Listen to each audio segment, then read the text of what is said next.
Hey everyone, this is Gary Arndt from Everything Everywhere, and today I'm talking to Scott Jordan. He's the CEO and founder of SCOTTeVEST. But today we're not going to be talking necessarily about clothes or pockets or jackets. Scott, you recently went on a trip to Indonesia, right? That's right. Just got back on Friday. And I do a lot of traveling. In fact, I live on the road, literally. I don't have a home. But for you, this was the first time that you've traveled internationally in several years. Why don't you give us some of the background of what led you to this and some of your travel experience before this? Well, this was a fantastic opportunity. Most people, when planning a trip internationally, much less to Indonesia, plan way far out to do this. This sort of was a last-minute trip. I was inspired after meeting you, Gary, in Las Vegas, and looking at a lot of the pictures and the aspirational value of travel. And it's sort of ironic because I run a travel clothing company, and yet I don't really travel that much because I'm working so hard here in beautiful Sun Valley, Idaho. So in this case, a very close friend of mine, you may know her, Amy Tan, the writer of the Joy Luck Club, sent me an email invitation about 2 months ago saying that she was going with all her closest friends to Indonesia, to this remote island in Raja Ampat to celebrate her 60th birthday, and invited me to go along. And it sounded like just an amazing opportunity. And my first reaction, which is I think pretty common among folks, is there's no way I can get away and go. And I started thinking of all the things, all the reasons why I shouldn't go away. And I came up with enough that I immediately replied back without even thinking about it too long, saying, Amy, thanks for the invitation. I can't make it. And then I shared the opportunity with my coworkers. And they said, what are you, crazy? You get to go to Raja Ampat and the best diving in the entire world with Amy Tan and 25 of her closest, most interesting writer friends and whatnot, and you're not going to find a way to go?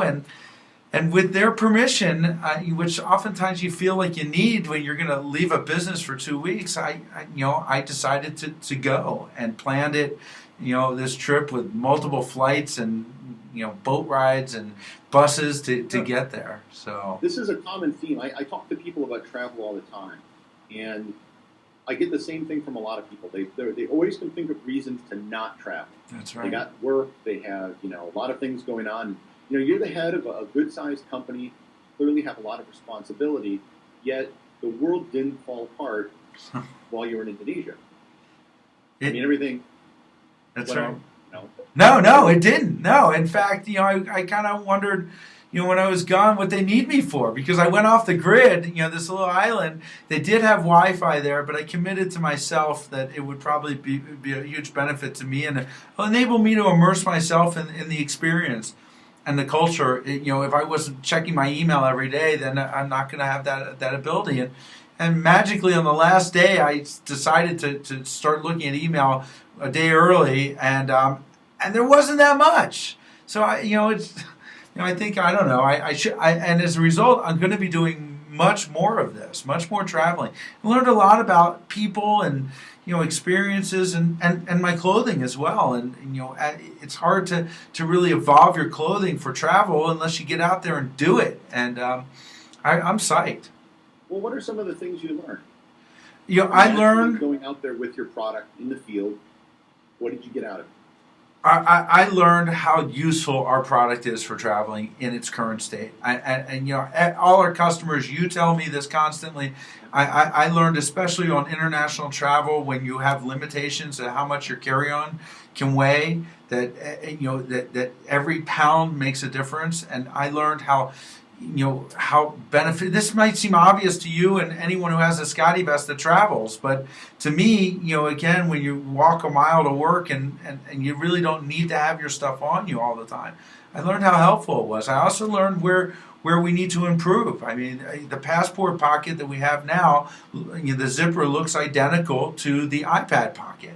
And it's okay if the iPad pocket is open, but if your passport pocket is open and you're walking around, there's a state of panic that you go through. Which jacket were you wearing on the flight there and back? We made up, and this was fantastic because we made up travel vest for everyone that was on the trip. So, not only, and with this really cool logo, about the experience. It's a dragon, and it says for the trip of your life. And so I was not only able to experience the jacket, the vest for myself, but also to see how others appeared in it and how they utilized it and get their feedback. Although they weren't there, as a customer, as a survey, they were more than happy to provide that feedback. And it's inspiring to see someone who doesn't have to feel obligated to tell me great things about my product. They all universally, had never heard of it and found it extraordinarily helpful. I learned that also any extra layers in Indonesia is uncomfortable. That we have to focus hard on making things more comfortable for warmer weather climates.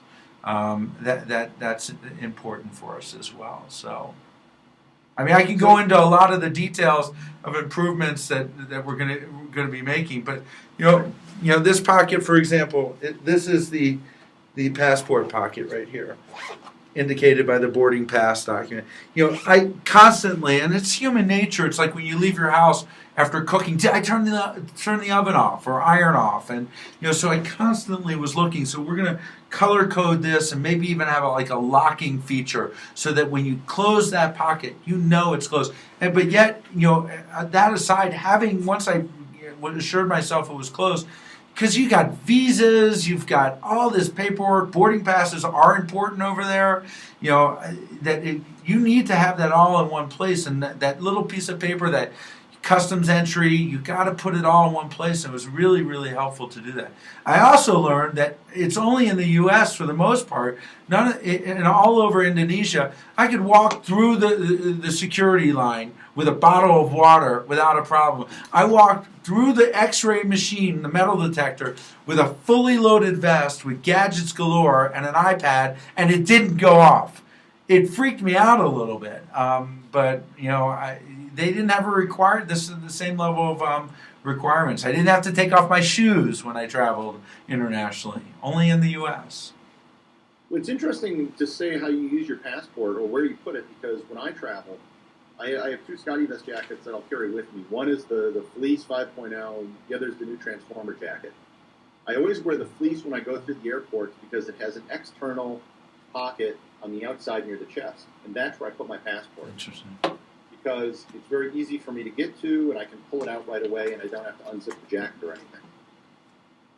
No, I think a lot of people do it in a lot of different spots. We put some suggestions on where to put it. That pocket, right here, I guess, it's just a matter of, I wanted to use the pocket that was designated for it. It just made me feel like there was a good reason for the designation, and but you can put it in a variety of places. But I think now that you mention it, I think if it was here, with the zipper up, I probably would have felt a little more secure. So I always encourage people.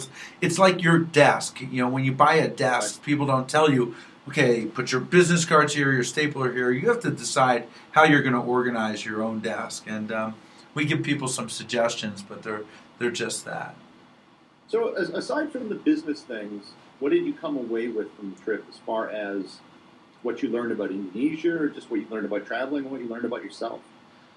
Well, the most impactful part of the trip was we went to visit this small village, which was an island.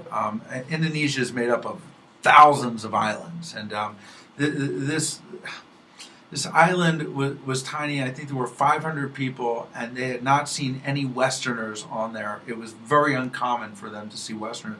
So I got off the boat, and the first thing I'm greeted by is 30 children in really bright colored T-shirts, American Nike T-shirts. And unlike a lot of the other international trips I've done historically, where kids come up to you and they want to sell you postcards and things, they just wanted to look at you. And they just wanted to, almost like you're in the zoo, and they're, that I'm just something that they've never seen before, and I think I looked deep into to kind of the mirror of myself and said, these children are happy, and what does happiness require? It doesn't require how many cars you have in your garage. It requires family and love, and these were, it really, I hate to get this kind of deep, but it enabled me to really reevaluate, my priorities in life a little bit, and question things in that regard. And I think looking at different cultures, that at the end we're all people, and I don't know if this is where you wanted to go with the question, but I really thought long and hard about those things, and I really decided that I'm going to be traveling a lot more to learn about other cultures, and not just it can teach me things about myself and teach things about our business that we can apply. And I learned that traveling is, it's funny because I kept complaining to myself that it took me 2.5 days to get to an island in Indonesia, and how inconvenient it was. But if you think about it in terms of traveling 60 years ago, it would have taken a month to get there.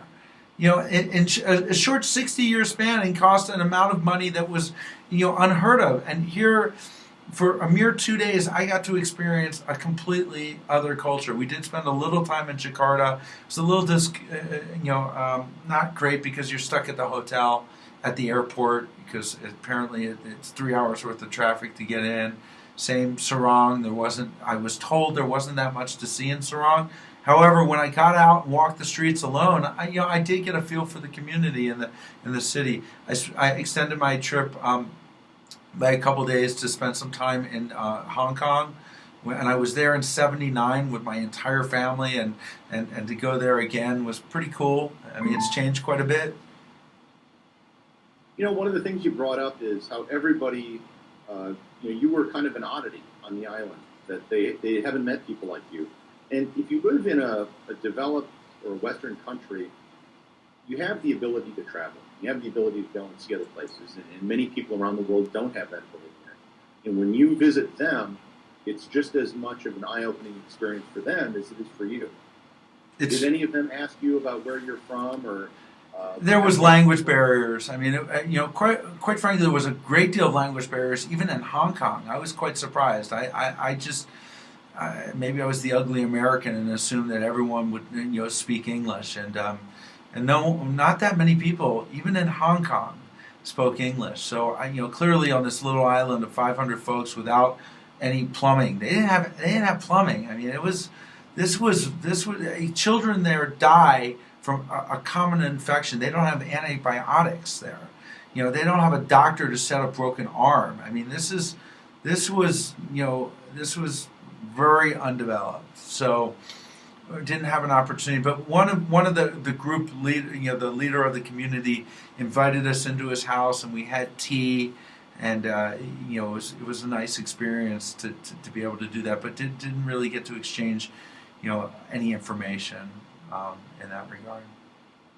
So having done this, you said that it sparked an interest for you to travel more. Where do you want to go next? Well, that's a good question. I mean, you and I were talking. You had suggested the 7 wonders of the world. I would love to be able to do that. I don't have a great location in mind. I mean, that sounds like a great trip, a lot to commit to. If once you start a trip called "I'm going to the 7 wonders of the world," you got to finish that. You can't stop at 4, and so I've got to think that through. One of the all-time favorite trips that I did as a child, my parents had to drag me kicking and screaming, was Israel and Egypt and the Middle East. The history there is just phenomenal, and I think I'd like to do that again. I'd like to bring my wife, who's never been there, who doesn't like to travel quite as much as I do. She traveled quite a bit when she was younger and kind of views it as a hassle, and I think I have to encourage her to rethink that. So, I've never been to Russia. I'd like to go to Russia. I want to go to Australia. We have a huge following in Australia. A good portion of our business, not insignificant, comes from people in Australia, and I hear that's a fabulous place to visit. Yeah, I've been pretty much everywhere in Australia. I've been to every state and territory. Actually, I'm going there on Sunday. Not a short flight. No, it's not. That's what I prefer to do. I'm flying direct from Los Angeles, but what I prefer to do is usually stop in some place like Fiji. gives you a little bit of a break. The flight's not so long, and you get to spend time in Fiji. So it's not a bad deal. Oh, that sounds awesome. So, well, thanks a lot. I mean, just one last question. Someone's watching this. Someone's on the fence about traveling. What advice would you give them? well, to do it. I mean, just to do it. I mean, Warren Miller has an expression, famous skier, and does a lot of ski movies. If you don't do it now, you're just going to be another year older when you do. I mean, so you grab that opportunity, take that, make the sacrifice, and understand it is a sacrifice. The world will not, will go on. You can find a way to do it. Your life is not so important that for most people, that you can't find an opportunity to make it happen. And in this case, if I had thought about it too long, and I feel I was cheated a little bit because part of the fun of a vacation or of a trip, and I wouldn't call this a vacation. And I think there's a different philosophy of a vacation is lying on the beach, and this was an exploration. I mean, both internally and the world. Is part of the fun of it is to anticipate it and do the research and prepare for it and study about it and talk to your friends about the best and be able to just brag. I get to go to Indonesia in this case, Indonesia with these really interesting people. So and that was part of the experience. I really enjoyed traveling with other people. A group like this. I think that traveling in a group to share the experience, to come back from the village and everyone convey, their impression. So, but yes, my advice is take it. Well, thanks a lot, and I look forward to talking to you again after your next trip. Thanks a lot, Gary. I do appreciate it.